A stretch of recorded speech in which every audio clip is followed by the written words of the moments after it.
ML Bindroo को हलाक कर दिया गया और इस मामले को लेकर के चार जानिब से दुख का इजहार किया जा रहा है। नेशनल कॉन्फ्रेंस के सदर फारूक अब्दुल्ला ने एमएल बिंद्रू के घर पहुंचकर ताज़ियत पेश की। फारूक अब्दुल्ला ने एमएल बिंद्रू पर हमले को शैतानी हरकत करार दिया है। फारूक अब्दुल्ला ने कहा कि एमएल बिंद्रू ने बेलौस खिदमत अंजाम दी है। मीडिया से बात करते हुए फारूक अब्दुल्ला के आंसू छलक उठे।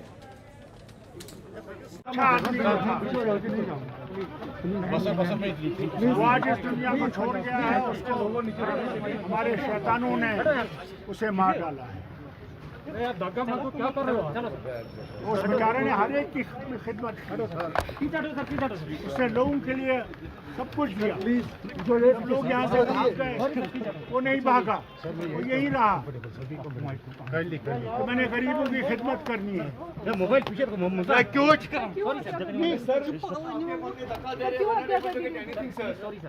ये मैं क्या जानता हूँ, ये सरकार से पूछिए, मैं नहीं जानता। क्योंकि वो उनमें से है जो गए नहीं 1990 के बाद, वो भी नहीं, और रोज लोगों की खिदमत करती हूँ। मैं नहीं बता सकता कि उसने कितनी खिदमत की होगी यहाँ के लोगों की।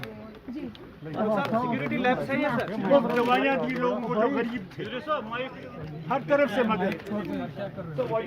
मगर दरिंदों ने देखा नहीं, दरिंदों ने। अब छोड़ दीजिए मेहरबानी करके, यहाँ पे ये मत करें। वहीं अपनी पार्टी के